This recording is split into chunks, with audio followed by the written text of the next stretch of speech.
Je sais qu'il y a eu des rumeurs et des discussions, donc peut-être j'anticipe la question sur les 5 millions et tout l'argent que l'OIM est en train de gérer.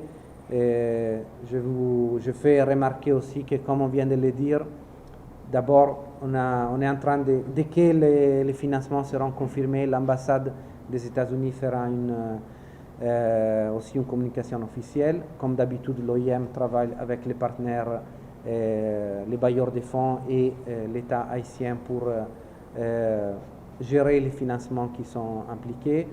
Si la somme des 5 millions, qui ne s'est même pas confirmée, je tiens à le dire, semble beaucoup pour gérer cette opération, il faut tenir compte qu'on a les 14 000 qui ont été annoncés de Rio, Texas. Il y a 28 000 Haïtiens qui sont au Mexique, d'après les informations qu'on a du Mexique. Il y a environ entre 900 et 1000 migrants, d'après les informations, aux Bahamas qui vont rentrer bientôt. Il y a des groupes à Toxecaicos qui sont là.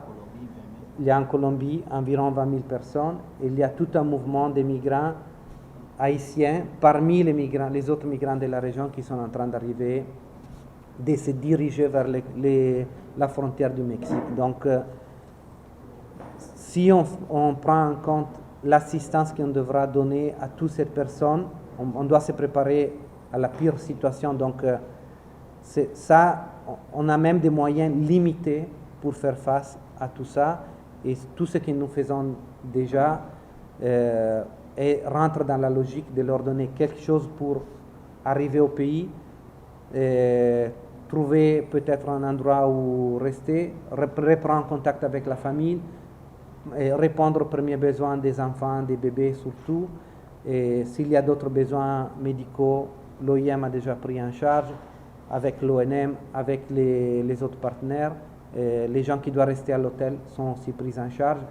Tous les paquets que je viens de dire à des coûts qui sont associés, qui sont compris dans ces montants. Donc, dans la plus grande transparence, je veux dire que c'est ça, c'est vraiment un challenge. C'est même pas une question d'argent ou des finances. C'est vraiment une question d'assistance immédiate.